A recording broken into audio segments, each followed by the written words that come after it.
leen koy baaxe ci jamono bu ne.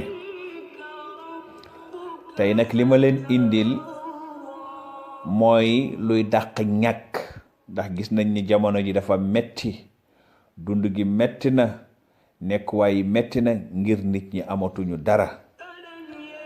ma fas yéene leen jox ñaan yoo xam ni képp ku koy def dépense dalay yomb, ñàkk dalay wan gannaaw, te ñàkk baaxul ci gor.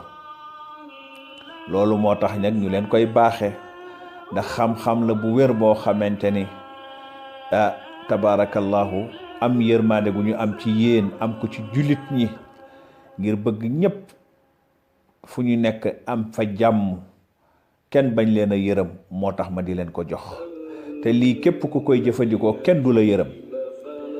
foo toll di faj say soxla, bu dee dépense danga koy joxe dana la yomb, booy fay location dana la yomb, ñàkk dalay wan gannaaw. loolu xanaa am na njëriñ. di leen ci jox ndigal itam képp kuy seen am di jàmm, kuy seen soppe, ku ngeen jéem ni jàmm yéen a ko yiw, mën ngeen ko koo baaxee.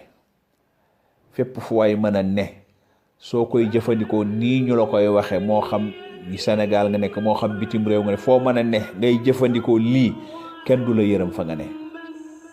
te it foo toll da ngay am aajo, soxla boo am di nga ko faj insha allahu taala.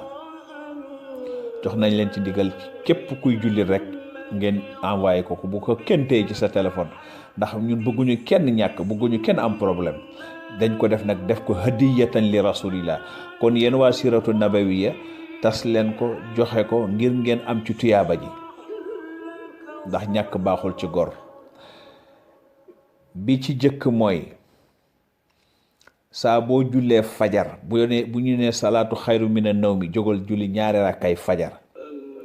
soo ko jullee ba noppi nga jàng fatiha, def salaatu ala nabi benn yoon, daal di jàng inna anzalnahu fi laylatil qadr 11 fois, fukki yoon ak benn. inna anzalnahu fukki yoon ak benn. soo paree nga toftal ca subhanallahi wa bihamdihi subhanallahi alazimi astaghfirullah, nga def ko 100 fois, téeméer yoon. ma baamtu ko: fatiha benn yoon, salaatu ala nabi bu la neex benn yoon, inna anzalnahu fi laylatil qadri wa ma adraka ma laylatul qadr, laylatul qadr xayru min alfi shahrin, tanazzalul malaikatu wa ruh fiha bi idni rabbihim min kulli amrin, salaamun hiya hatta matla'il fajr. nga def ko fukki yoon ak benn 11 fois, bu nekk ànd ak bismillahi rahmaani rahim. boo ca paree nga ne subhanallahi wa bihamdihi subhanallahi alazimi astaghfirullah 100 fois, téeméeri yoon. ñetteel bi mooy, gis nga baat yooyu yonent bi alayhi salaatu wasalaam nee na képp ku koy def ci waxtu wi diggante suba ak fajar, ñàkk wan la gannaaw. sallallahu alayhi wa sallam moo ko wax. kon yéena ko moom siratu nabawiya. ñaareel bi mooy, wala ñetteel bi mooy, saa yoo génnee sa kër ba jël siwaat, booy dugg sa kër, rawatina sa néeg, surtout sa néeg, booy dugg sa néeg, boo ubbee ne bismillah, jiital sa tànku ndeyjoor, nga ne bismillahi rahman, nga ne assalaamu alayka ya rasulallah. da ngay nuyu yonent bi, ubbil sa néeg ne karit, daal teg sa tànku ndeyjoor. boo tegee sa tànku ndeyjoor, daal ne bismillah, assalaamu alayka ya rasulallah. daal ne bismillahi arrahmani arrahim, bismillahi arrahmani arrahim, qul huwa allahu ahad allahu samad lam yalid walam yulad walam yakun lahu kufuwan ahad. daal di def salaatu ala nabi benn yoon. bu la neexee sax qul wallahu bi nga def ko 3 yoon, ba tey baax na. saa yoo génnee ba ñëw, boobu rek kese ku ca yem dootoo ñàkk, waxtuma laa nga boole ñett yi yépp nag.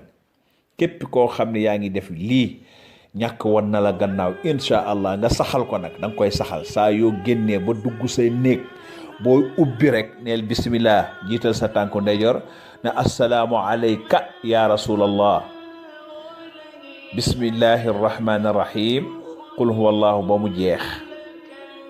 julli ci yonent bi benn yoon, jeex na.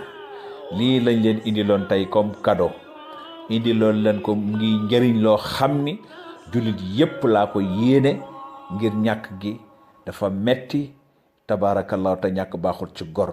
képp ku ko jot nag baaxe ko jullit bu ko téye, bu ngeen ko jotee joxe leen ko, baaxee leen ko jaamu yàlla yi ndax ngeen am ci yiw. ndax ku dimbali sa mbokku jullit boo amee jafeñ-jafeñ yàlla dimbali la. te fi mu ne problème mu nit ñi ñëpp mooy ñàkk, te ku koy saxoo kenn du la yërëm insha allahu taala. kon nag tabarakallahu fii la ñuy taxawandi.